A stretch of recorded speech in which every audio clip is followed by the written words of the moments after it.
now listening to Protecting Your Nest with board-certified family medicine and obesity medicine specialist Dr. Tony Hampton. For more, visit drtonyhampton.com. Welcome to the Protecting Your Nest podcast. Learning how to navigate new dietary changes for some is very easy, while for others it's a complicated puzzle that's hard to figure out. I have found that for some of my patients, my simple low-carb handout on my link tree is all they need, while for others, they need more guidance like a meal plan or recipe. Either way, what I love about YouTube is that when trying to navigate a new recipe, having the visual of a video makes the process a lot easier than simply reading a menu. Today, I wanted to introduce you to someone who will make your keto and carnivore meal preparation much easier because she shares her easy to duplicate recipes on her YouTube channel. Today's guest is Anita Breeze of the Ketogenic Woman YouTube channel. Anita has lost over 145 pounds over the course of the past few years, and she's done it with a focus on reducing carbs in her diet. The goal of her channel, Ketogenic Woman, is to make carnivore more accessible to the average person who has found themselves getting older and sicker and finding the ideal of just eating meat to be too overwhelming. Anita recognizes that we are all on the same journey, so she simply shares her journey as she is learning to cook the keto or carnivore lifestyle. And I think her beautiful dog is doing the same. So if you like to mix things up in the kitchen, Anita's YouTube channel may be exactly what the doctor has ordered. So with that, Anita, I welcome you to the podcast. And before you say anything, please introduce your dog to us or dogs. How many dogs do you have? Well, two, technically. He seems to have disappeared now, though. Okay, good. So okay, that's we fair. might be okay. But he may or may not show up. What are the names? Teddy and Pippi. Okay, Pippi and Teddy. Two chihuahuas. Two chihuahuas. Okay, so we'll make sure they're part of the conversation just in case they decide to join us. But thank you so much. I think before we started, I mentioned that I think I first heard of you while I was either at Keto Palooza or Keto Orlando, one of the keto places. And the people who were there mentioned you, and they said, "Hey, this is one of my favorite places to learn how to do keto or carnivore recipes in a simple way." So I knew that in my clinical practice, I have a ton of people. I'm trying to socialize keto. I'm trying to socialize carnivore. I'm trying to socialize metabolic health. Sometimes I'm just trying to socialize carbs, right?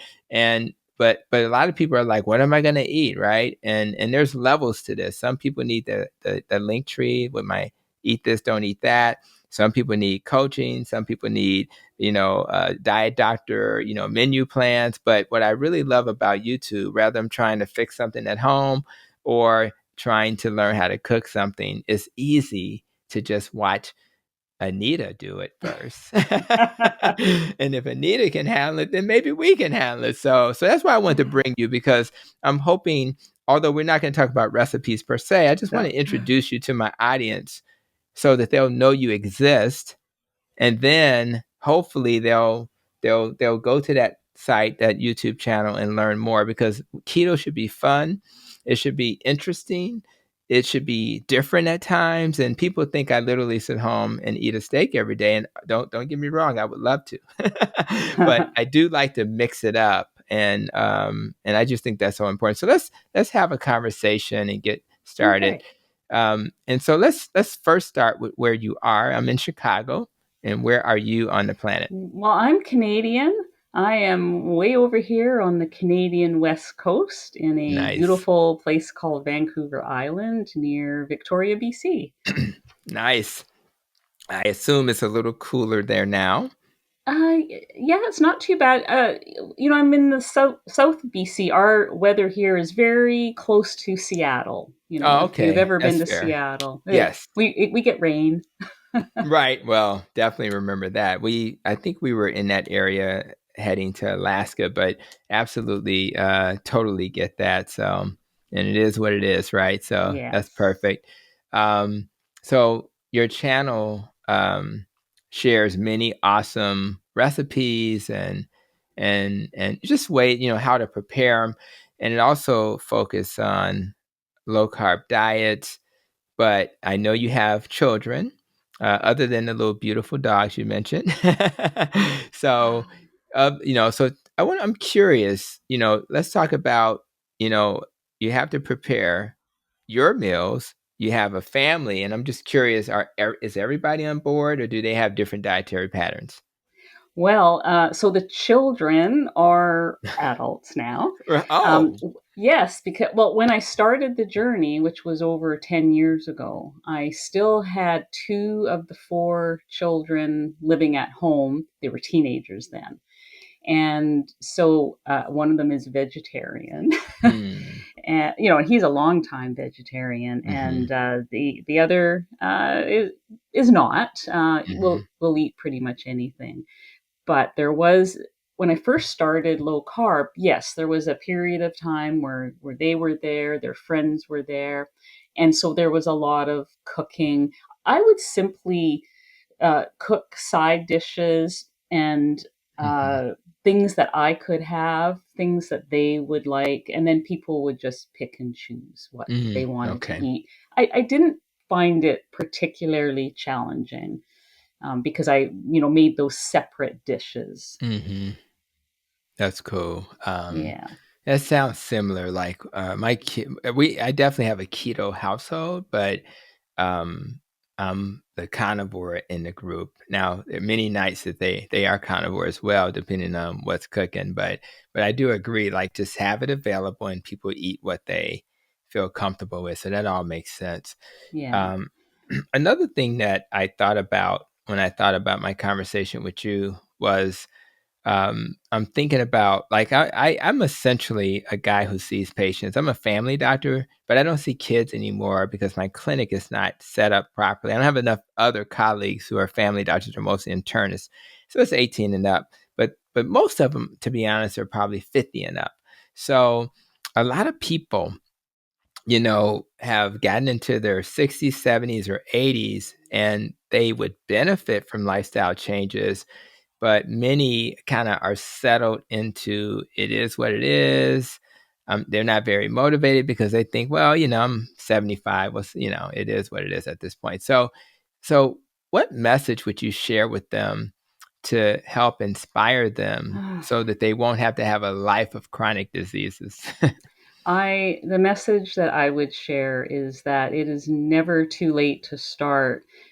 I mean, obviously, if someone can start taking care of their health and eating a proper human diet earlier in life, that is better.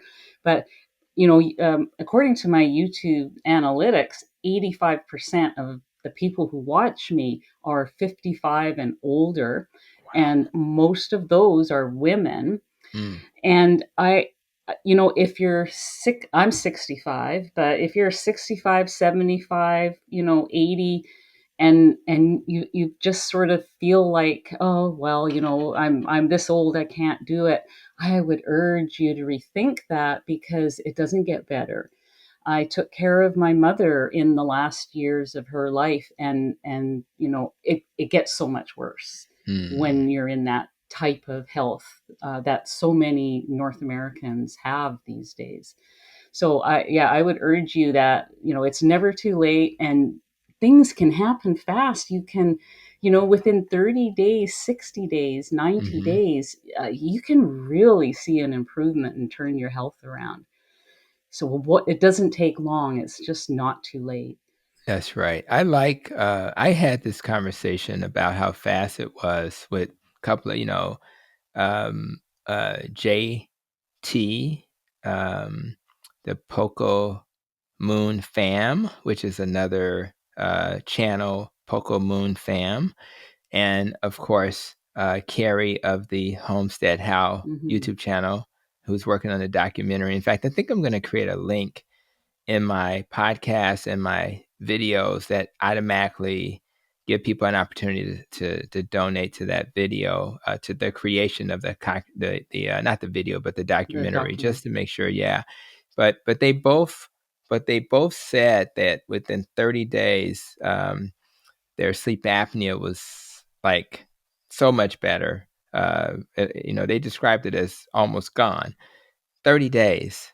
Yeah. And I mean, that's mind boggling. Of course, I think JT, he also had a irritable bowel issue like me, and I think even Carrie may have. But either way, they both got better. So I like the idea that things get better fast, but also the idea that you know what, the quality of your life while you're still alive is important too. So if I can make the quality good, Yeah. even if I live the same amount of years, that's going to be worth the investment too. So two very important Yeah. points. I like that. 100%.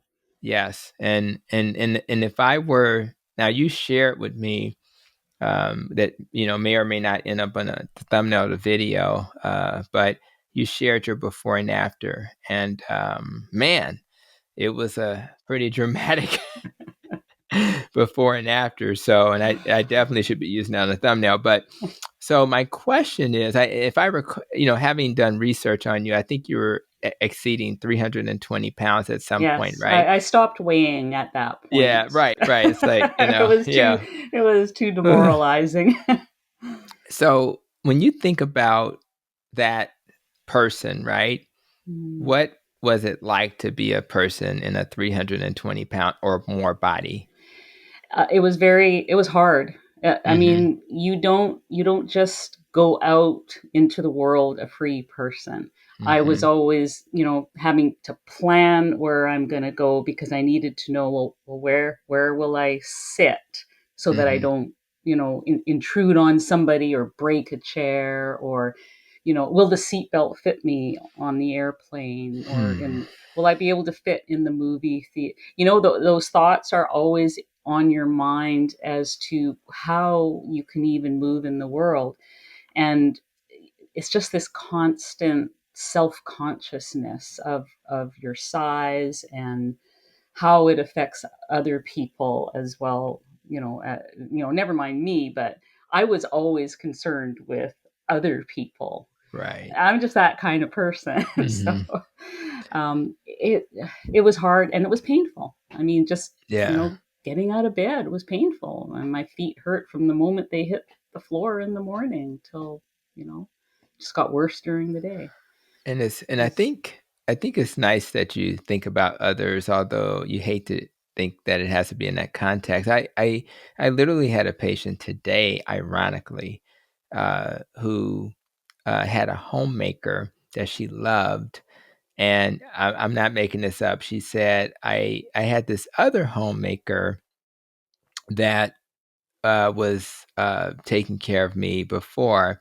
And she mentioned kind of casually that, she was a very large person, and she kind of said it was impacting her furniture and in a negative way. And I was like, wow. And she didn't say it in a way that was mm-hmm, demeaning or insulting. She just kind of said it in a casual way. And I think that wasn't the reason why she's not working with that person. It was more because she wasn't doing some of the work that was necessary. But to imagine to have to be thoughtful about, I don't want to harm the chair of a family member when I'm visiting, or yeah, if yeah, we know how it goes on the plane. But that's a lot to have to just live with, that the average person who's not overweight, obese, or severely obese has to think about. So it just puts life into perspective. So I always try to see the world again through the lens of others, and try to at least understand where they're coming from.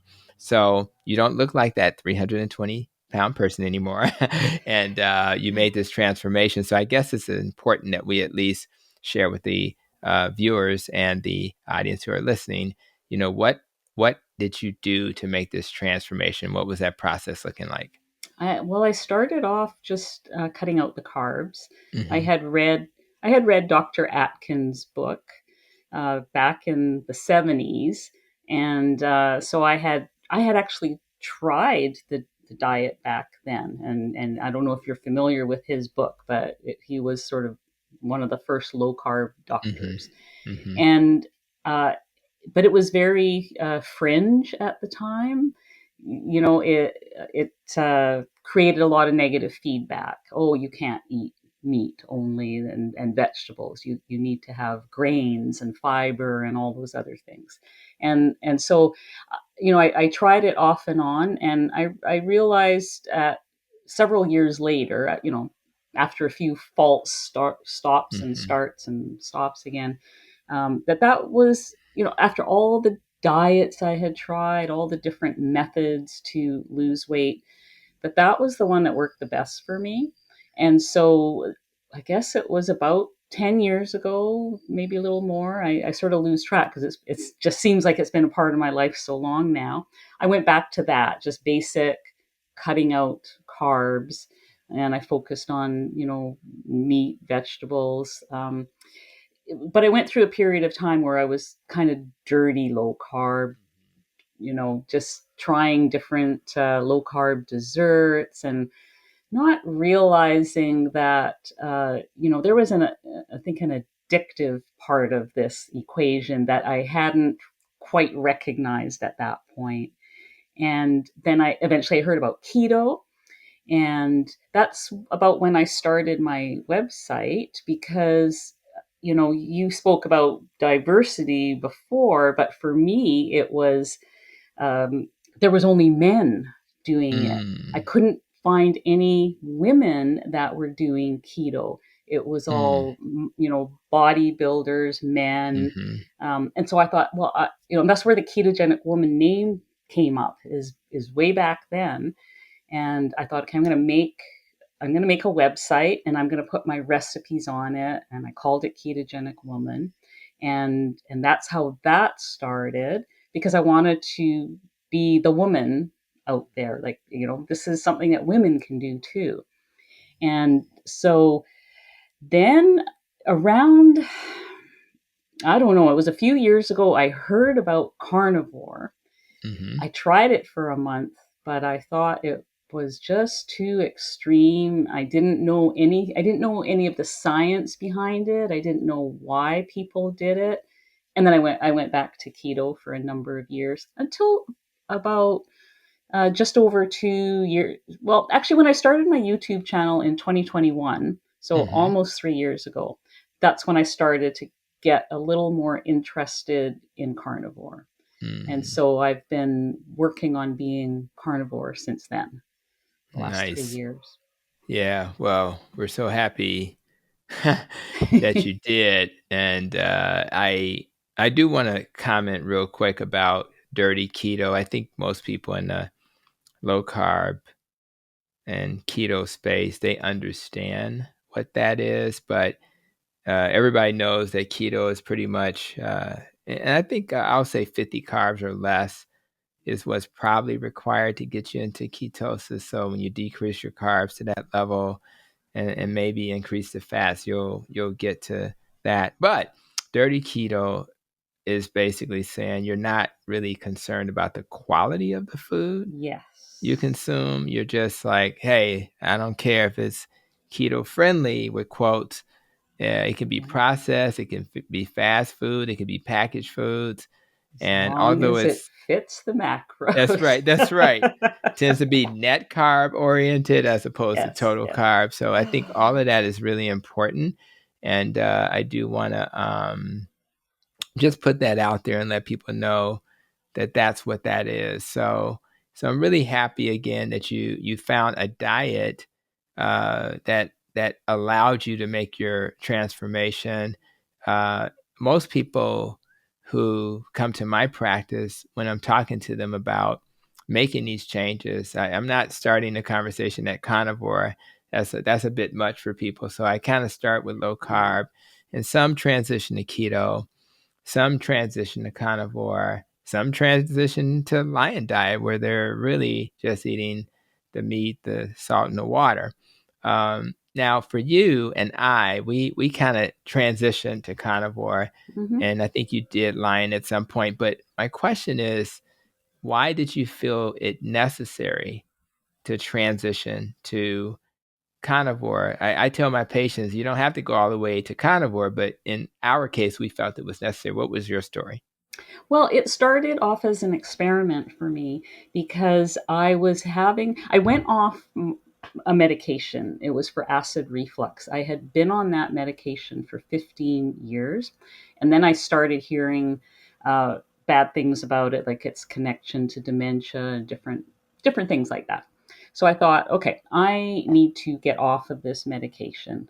Mm. And I weaned myself off and using apple cider vinegar drink, and that worked. Um, but then I found that a lot of the keto meals that I had been eating up to that point were really affecting me. And so I had heard that carnivore was a good elimination diet, and that if I tried it for 30 days, I could then introduce things back and see what items Mm-hmm. were an issue. And so that was kind of my first. It wasn't my first time. I had run into it before, as I mentioned earlier, but it was my first time trying it like that. Like, okay, well, let's see what are these foods that are causing me all the. Mm-hmm. I was still having some acid reflux. I was still having some stomach issues and headaches and things. Well, it turns out that I'm really sensitive to nightshades. So all my favorites, like tomatoes and Mm-hmm. peppers, onions, fresh garlic, all those things I love to make my keto meals with, were actually making me feel quite sick. Mm-hmm. And so in doing and even some seasonings, so in doing the 30 days of meat only, as I added things back, I realized, okay, there's more going on here than just than on the surface. I so then I looked into nightshades and realized that yes, the foods that were affecting me the most all happened to be nightshades. So I've eliminated those.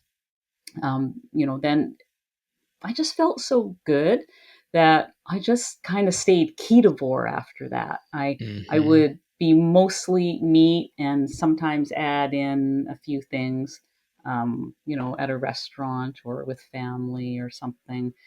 Uh, so I was really meat. I've been meat based ketovore for quite some time, and that took me a little bit further, but I've become stricter carnivore, I would say, in the last year, really just relying on meat only. Uh, just because I feel good, I can rely on that to know that it's not going to affect me. I'm not going to be up Mm-hmm. during the night with any acid reflux. I Mm. mean, I've shortened my eating window so I have Mm-hmm. more time to digest the food in the evenings. I'm just basically cleaning up, and Mm-hmm. and I feel like that's where I'm going to stay. I don't Yeah. see any need to add in all those other things. I don't need fiber. I have a bowel movement every day. Yeah. So Well, I know. I just had that conversation with a team member at work today about bowel movements, and it was like, "You eat a lot of meat, doc." I said, "Yeah," but it was like, "I know you must have issues with constipation." I said, "I don't." I actually made a video.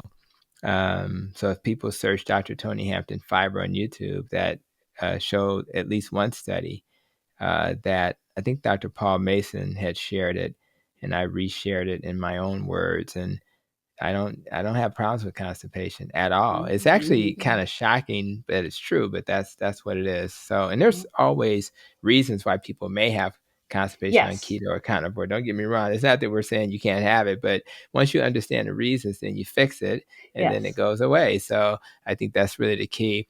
I do want to also comment on nightshades. I actually got a master's in nutrition. So I had never heard of nightshades before my master's in nutrition because they don't teach doctors and nurses and pharmacists about nutrition. So we have no clue, right? So we wouldn't even know to even think about these things when we're trying to talk to our patients. And I'm not even sure the nutrition professionals in the conventional world, I'm not even sure if they do, to be honest. I would not doubt it. But anyway, there are a family of plants, and you mentioned it, like tomatoes and eggplant, potatoes and peppers, things like that, that are unique because they contain a small amount of alkaloids, and these are just chemicals that are mainly found in plants. And but it has to have nitrogen and have an effect on the human body. It could be used for medicinal purposes. So that's kind of what it is. But the bottom line is that category of plant can be irritating to some people. So when people are doing elimination diets, and I would argue carnivore is the best elimination diet you can do, um, when you're adding back, you should be cautious of things like nightshades. You should be cautious of those highly allergenic foods like nuts and seeds and dairy. And so so it's not that you shouldn't eat those things, but you need to be cautious and know that these are the Mm-hmm. things that tend to aggravate people the most. So like I love peanuts, but my stomach doesn't love them. Yeah. It's like Chari, tearing it up. So unless I'm having a indulgence moment, I Yeah. tend to avoid that as well. And obviously I avoid it now with the carnivore lifestyle. So Yeah. let's be practical for a minute and think about the grocery shopping experience. I know Yeah. how I go to the grocery store is a little different than what it used to be. A lot easier. There are parts of the grocery store that probably couldn't recognize me because they don't see me. Yeah. But so what is it like for you when you, as the ketogenic, woman, uh, what is it like for you to go to the grocery store and contrast that to what it used to look like? Well, back in the day, I went up and down every aisle and sometimes twice in case I missed something on the other side. So, Yeah. it's Uh, yeah, I knew every nook and cranny of the stores, and now the only middle aisle that I visit now is the one that contains canned sardines and salmon and things like right, that. right. I look That's for right. that aisle, and that's it. The rest is around to the meat and dairy section, which is so fast, and Mm. so the and I never get tired of looking at meat. I mean, it's like an excitement when I go into the store and, "Ooh, I wonder what they're going to have today." That is so funny. I love that. And I remember when we were at one of the conferences, and I don't want to name it, but it was with Dr. Boz. She was there, probably was Keto Orlando, and she was literally she keeps the sardines with her in her bag, and Yeah, that's kind of like her go-to whenever she's trying to have some protein that's handy. And I think you and I have another thing in common, which is canned salmon. yeah, Um, I can eat it right out the can, and it's so filling. It's fatty. It's just the perfect thing yeah, to eat. So these are little things that people can have handy, and it takes care of things. So I really think that grocery shopping is different for me. I don't spend a lot of time in the middle of the grocery store as well, and I just think it's easier. And yeah, because I don't spend a lot of money on other things, right? We used to go through the snack aisle and all of that stuff, and none of those days are just gone. So thank you for sharing that experience. Now, when I think about my NEST acronym, the T in the NEST focuses on how we think and recovering from trauma. I know that you had some losses recently, yes, yeah, and I just want to talk about those, like this idea of trauma, how has it impacted your life? Because when you have trauma, that's one of the biggest reasons why my yeah. patients struggle. They have a life event, which are going to always keep happening as long as we're humans, right? And how do we, so what would you say about your experience with that and how you were able to kind of stay on your path to healing in spite of those traumas? Well, I had trauma earlier through my life, living with my mother, who was a war refugee. Mm, And so she had major trauma. In fact, in her later years, she was diagnosed with complex PTSD. Now, I could have told them all that she had PTSD a long time ago, but who listens to a kid, right?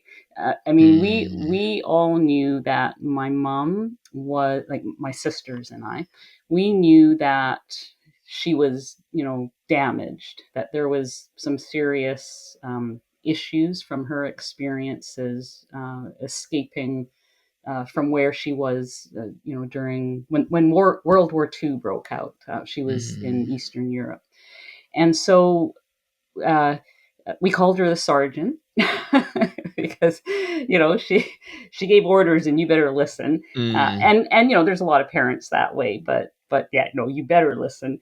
And so my sisters and I, we all we moved out of the house quite early, like earlier than we should have, because Mhm. she was a difficult person. And I spent probably my entire adult life just being angry with her. Mm. I was mad at how she was, Mm. and how she didn't seem to have that mother-daughter relationship. I craved a mother-daughter relationship. Mm. And so, as it turned out, when my dad passed away in 2017, that very same week, it became very apparent that my mom she could not live by herself. It didn't take me long to realize that my dad had been covering for her, and she had dementia already, if not full blown Alzheimer's. Mhm. I worried for her safety, living alone in the house. And Mhm. as the eldest daughter, I, stepped in and, helped her sell the house, and she ended up with me. Now, if you had asked me a few years before that, or any time in my adult life, what if you ever had to live with your mother? My Mhm. answer would have been, no, no way, not happening.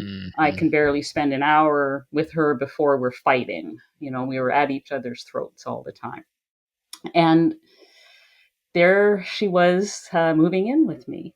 Mm. And so I was scared. I really was scared, because I thought, I haven't been able to have a relationship with her all these years. How is this going to work? But there was no other solution. Like, it had to work. And I think it was probably one of the most healing journeys that Mm. I could have. I couldn't have imagined it. I couldn't have imagined it.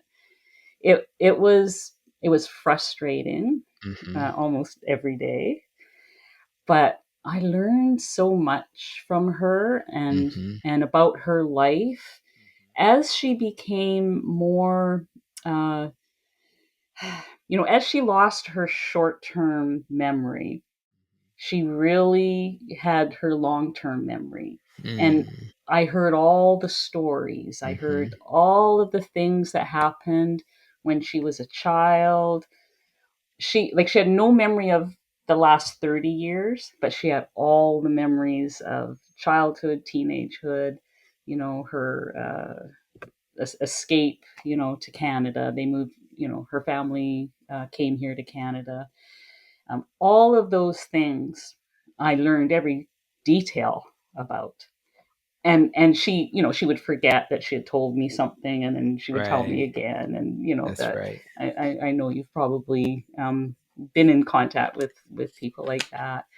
But I learned so much, and I just really, I don't know, I just really grew to have compassion for how, yes, it made sense that she was the way she was. It's a miracle that she wasn't, that she made it that far, and that she Mhm. had children.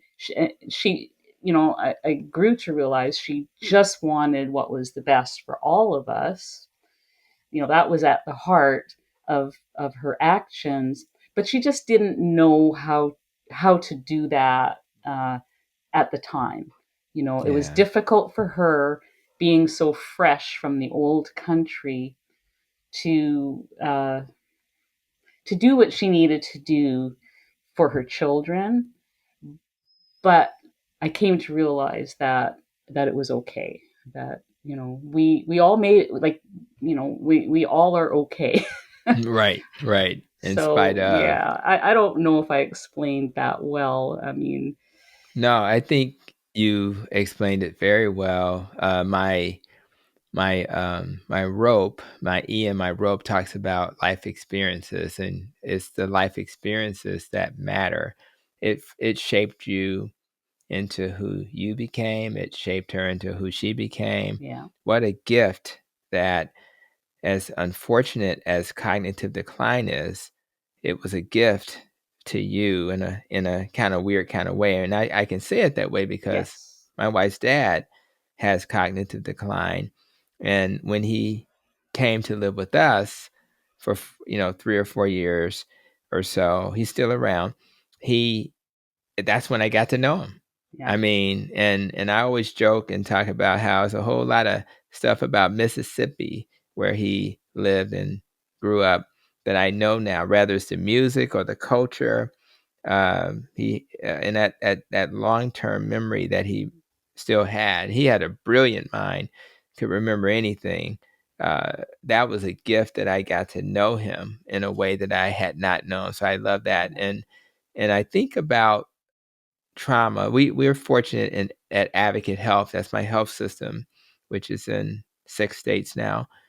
My health system has a trauma recovery center, and I remember interviewing one of our psychologists on a previous episode of the podcast, and I learned from talking to my team members, we call them teammates who work in that world, that if you gotta have trauma recovery so you can eliminate or reduce yeah, those triggers, because the triggers won't go away, and but how you respond to those triggers is important, and hopefully 5 years from now you're not responding the way you do today, right? And so it's important to get help in those areas, and when you do that, now there's an opportunity to improve relationships and connections with people who are close to you, because when you're so traumatized, it's so damaging, you can't really do that. And then when you're working at your job or just dealing with your kids or life, you're able to cope in a way that is positive. When I did my 14th episode of the podcast, I talked about self-limiting beliefs and things like that. Well, you can take distorted or negative thoughts and change them into positive thoughts if you simply um, are training your brain to reframe things and to see things mm-hmm, through a different mm-hmm, lens. And when you do that, all of a sudden, I'm not angry. I'm not as frustrated, right? I'm not as yeah, easily irritated, and my mind can kind of rest in peace in a way. So I yes, think reframing traumatic experiences in a way that serves us allows us to not hate that we've had that trauma, but to say, what can I learn from it, and can I be a better person? So I really understand. I didn't have the same trauma, but I did benefit from having a person in my life who's still in my life, who helps all of us to see the world through a different lens. And now, as a doctor, because I see what cognitive decline looks like, when I hear a family come to me and talk about it, it's not just a little prescription. First of all, that don't work anyway. But yeah, it's not just I can see the world. I can really give them feedback, or at least resources that'll really help them.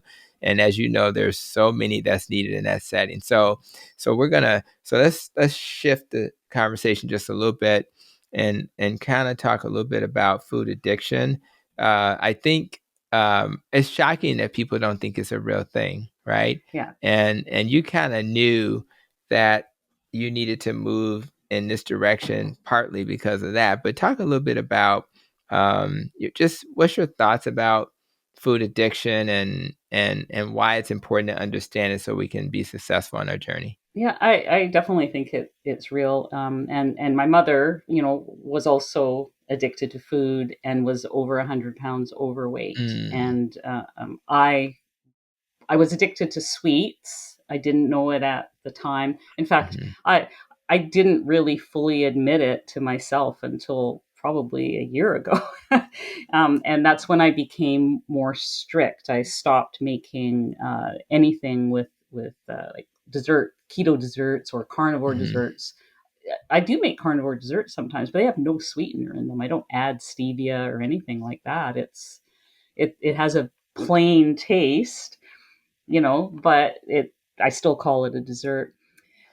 So as long as it doesn't have, like it's the sweetness Mm-hmm. that I was addicted to, and so for me, it's definitely real, and I feel like if people, you know, I don't know if it affects everybody or not. Mm-hmm. I don't know who is and who isn't. I can't, it's not really for me to say, but I think it was helpful when I finally understood in myself, and it was a gradual understanding. I Mm-hmm. think that there's some foods that I will just be without, and the thing that's nice about carnivore is if you eat enough food at your meals, your appetite is just It not just even it there just to goes have away. it. It Yeah, just disappears. it's just it's disappears. magical almost. Yeah, and I hope people hear that. And I don't know what the magic is. I love watching magic. I don't need to know how they did it. I just think it's amazing. So Yeah. so yeah, it is magical. And again, I've said this on previous episodes. If you've never, lived in a body that didn't think about food, this is what's possible with this dietary pattern. And I think it's possible with clean keto. It's absolutely possible with carnivore. So just be careful of those keto friendly things out there.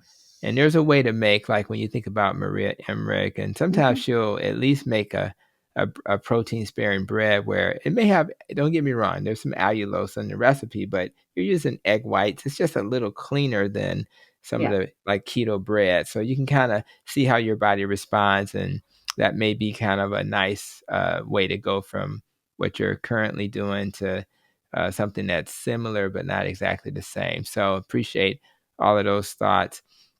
And you've kind of touched on this a little bit. Is it when it comes to people worry about sustaining these dietary Hmm. patterns, right?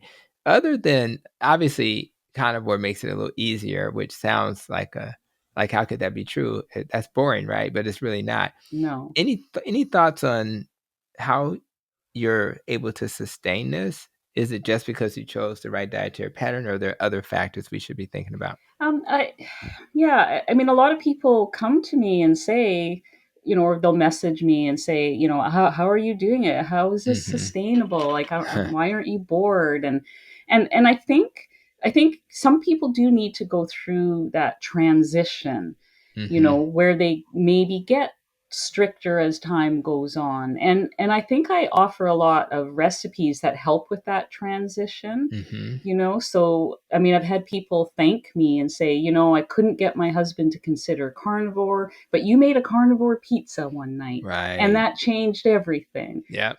Things like that. You can, you mentioned Maria's bread, and yeah, you can use that as the base for a That's pizza. right. You can That's use it right. for things like that. Yep. And I used to do that a lot. And now it's too much work. Yes.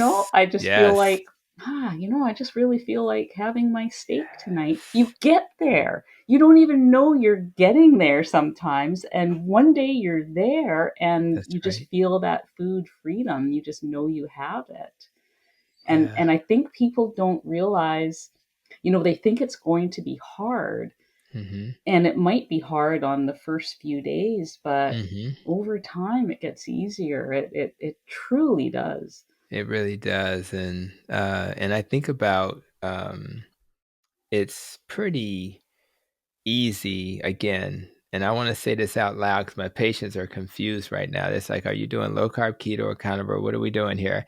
And I never really want anybody to do anything other than their own experiment. Again, start low carb, start just clean things up, get rid of sugar, processed food, seed oils, and things like that. And let's start there. And then we can start, and obviously the starchy foods. and then we decide later where to go with this. But I am not indoctrinating anybody in that dietary pattern, carnivore. It's just finding your right spot. So to me, this is the easiest dietary pattern I've ever had. But I think about you, and I think about those wonderful videos you're making, and I think about there's time. I mean, one of the things I like about podcasts is that you do most of the heavy lifting during this conversation. It's true. Let's put that out. That's true. So now I can make a video short with you. I can make a podcast, and I can go back to my busy life. And it's not a lot of work on my behalf. So I'm Right. asking you, how are you managing this content creation life where it seems like the right thing to do and we really appreciate it, but it can be time consuming? And how are you sustaining your ketogenic woman persona and having a life that's balanced? Yeah, well, it was very difficult in the early days because I was working full time as an accountant, and I also was dealing with my dad's passing, and then taking care Mm, of my mom, and so about 2 years ago, I decided, okay, I can't do both these things well. mm-hmm, I need to mm-hmm. give something up. So I gave up most of my job. I went part time, and I had been wanting to do that anyways. It was something on the back of my mind. I really love gardening. I love doing the cooking videos, and so I decided to go part time. So that Mm-hmm. helped. But I'm actually probably going to, now that I'm 65, I'm probably going to retire within the next Mm-hmm. few months from my accounting job Yeah, yeah, completely. yeah. And that, I mean, and my kids now, they're all adults, and so yes, we do things together still, but it's not the same as when they're Mm-hmm. small and in the house. um, so it's kind of like I'm gonna let go of one type of work and do this other type of work that's Mm-hmm. way more fun. Yes. It's way more fun to. Yeah. I gotta cook my dinner anyways, so why not have some cameras going, and yeah, I'm adding a few things now to the channel, but Mm-hmm. those are fun too. Yeah. I'm actually a super shy person, so it was hard to put myself out there, and it was hard to, interview the first couple of people that I spoke to, and it's even harder to ask somebody to be on my channel. But Right. I get over those things. I'm even though I'm 65, I'm still learning and growing as a person. Mm. Mm-hmm. I don't have all the learning yet down pat. I feel like I probably am going to be learning new things every day for Yes. now, and I don't know how many years, and it's exciting. It's I have a purpose in life, and I Yeah. really enjoy it. I love that. And I feel like you were doing a little therapy for Dr. Hampton because I'm busy. I'm a medical director, I'm the doctor, wife, kids, committee this, committee that, Yeah, I'm sure. travel to speak at the conferences. So I think pausing. And me and my wife did this recently. We had to say, which conferences are you going to speak at? Which ones aren't you? You can't do all of them. So I think you have to do that. And I agree. A lot of people in this space are only focused on this work. So I think just knowing what you can and can't do.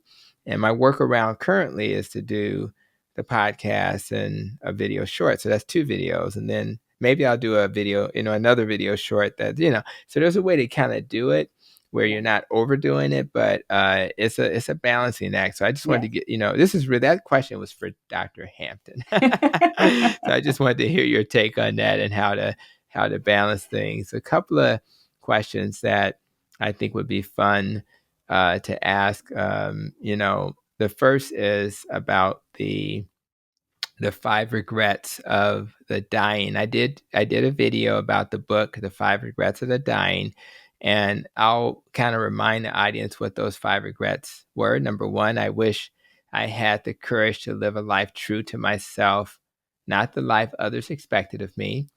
Number 2, I wish I hadn't worked so hard. We just talked about that. Yes. Number 3, I wish I had the courage to express my feelings. As a guy, that resonates with Yes. me. Yeah. Number 4, I wish I had stayed in touch with my friends. That's another one that I'm getting better at. And number 5, I wish I had to, I wish I had let myself be happier.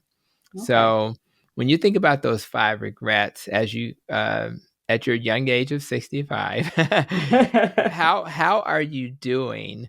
Because these are the things that people at the end of their lives say, Yes. "Hey, I regret." But we don't want to. If we now know this information, we can do something about it. So, do Yeah. you feel like you're doing good in those areas, or do you have to do some work? Yeah, so there's two areas that I am actively working on. The other ones I think I feel okay with, but and we touched on number two, and that is, Yes.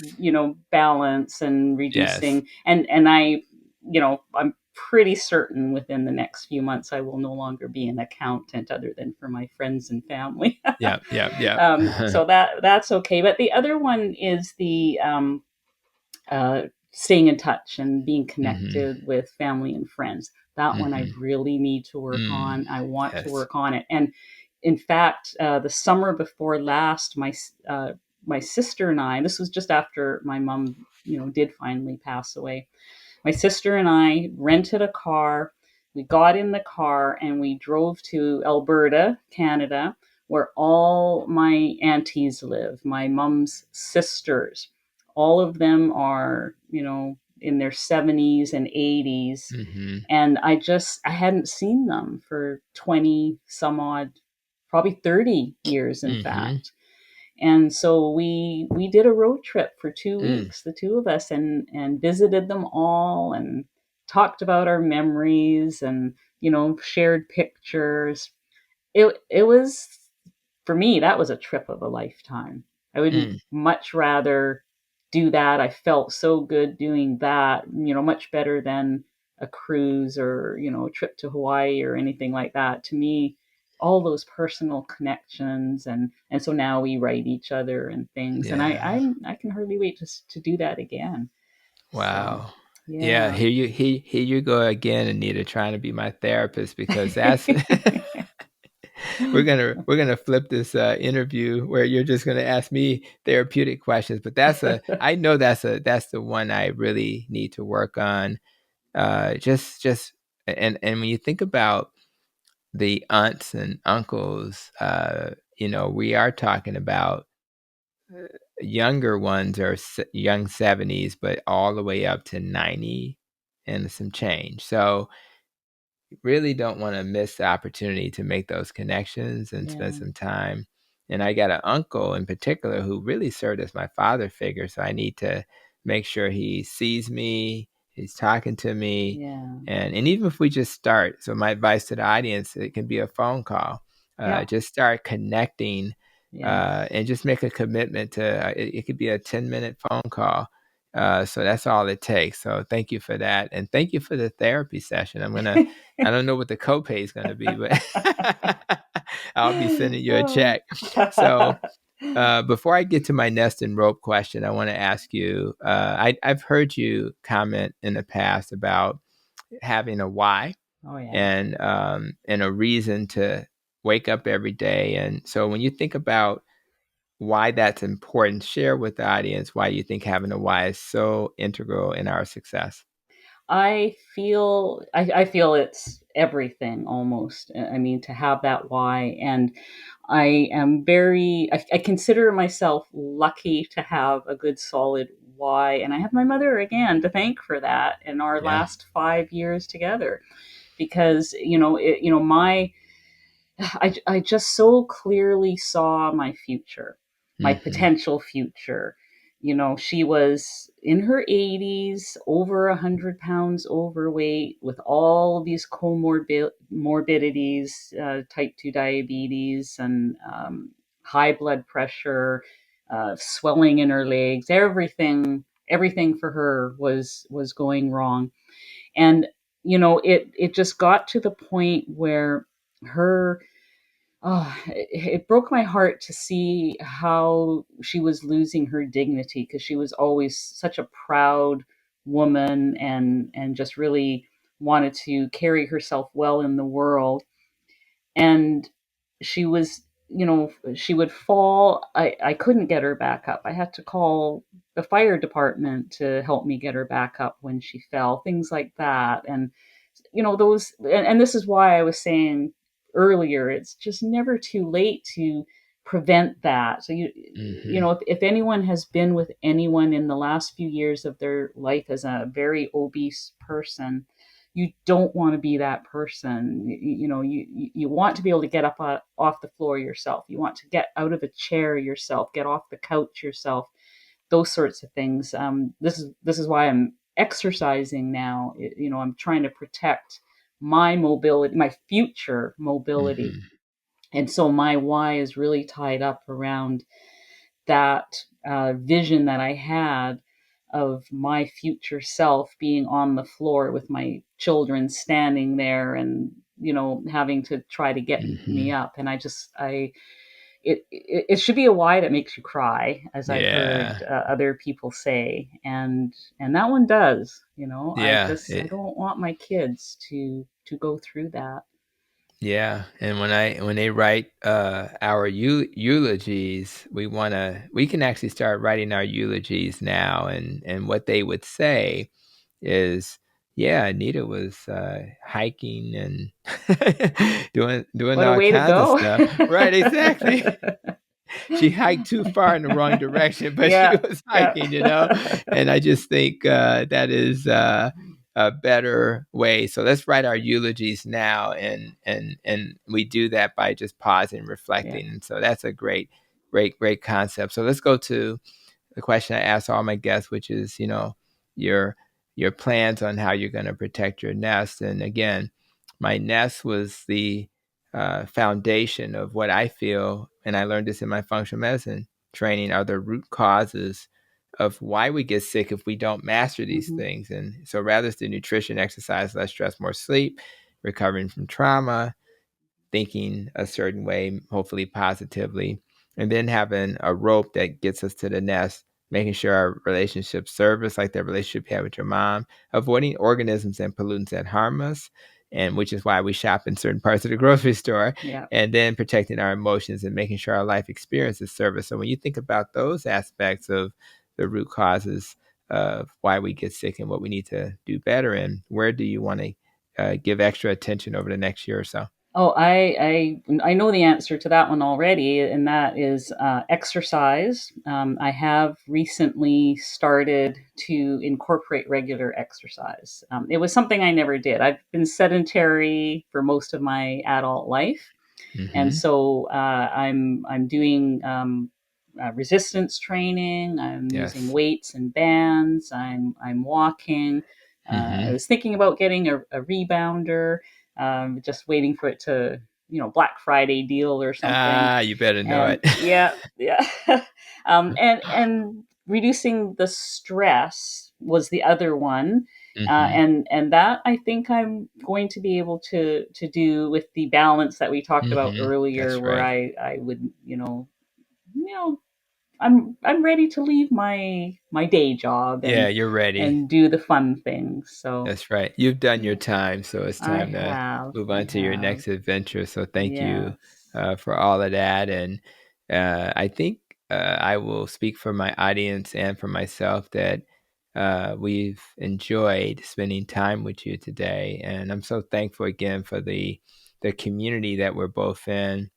Not just the people like yourself who are, social media influencers, but with quotes, right? We're just people, but also those people who engage with us on a video or a podcast and share their stories, and they play important roles. And I want them to understand that you feed us so much yes, with your engagement, your love, and we're just as we all suffer from imposter syndrome. We all are not sure how we got here, but we need you to validate us sometimes. And again, we need to do that ourselves. But it's nice to know that people out there are gaining something from this. So I want to thank Yeah. you for that. And just other than the Ketogenic Woman YouTube channel, is there any other place people can find you in the world? Well, that is really my main hanging out place right now. I Okay. do have, I mean, I have the website ketogenicwoman.com. So there's written Yeah. recipes So there if you they have want to some things print there. something Okay, out cool. and other That'll work. resources and things. Yeah. But I'm not a big like I don't TikTok, I don't Right. Instagram. I have an account on Instagram, That's not really right. sure how to use it, but I'm old school, so That's it's cool. it's a miracle I'm on YouTube. Yeah, right. Well, you're doing a wonderful job, and it's very engaging. So thank you for doing your thing. And I think it's overrated to be everywhere as long as you have a place where people can find you. So thank you so much, Yes. and thank you again for just spending an hour with me, and also for those who are watching. We did a video short as well. Just to kind of spread the word about your channel. So check out the YouTube channel. You'll find that there at some point. And so that's all we have. So anything else before we conclude? Oh, I just want to thank you for inviting me to be on your podcast. It's such an honor. Thank you so much. All right. Well, I appreciate you. And I just love this work. I just feel so fortunate. And again, I just want to thank you again. And I'll just share a few thoughts about the today's conversation. And I think for those who did know you, they met Anita, the ketogenic woman, who's kind of a carnivore, but don't tell nobody she's a carnivore, and her wonderful YouTube channel. So everybody should check it out, subscribe. And what I love about Anita is that by simply sharing her journey. I mean, how cool is that? So many people will find simple tips to keep their keto or carnivore eating experience interesting and fun. It's not that we can't figure it out by ourselves, but having someone in front of us to guide us makes the whole experience much easier and I would argue better. So if you are keto or carnivore, or simply keto or carnivore curious and need some ideas that will help you in the kitchen, make sure to check out Anita's Ketogenic Woman YouTube channel so that you'll have the tools to make your journey fun and exciting. So as I always say at the end of my podcast, I really appreciate all of you for coming to today's episode. And until the next episode of the Protecting Your Nest podcast, continue to be safe, be well, and continue to protect your nest. You've been listening to Protecting Your Nest with Dr. Tony Hampton. For more, visit drtonyhampton.com.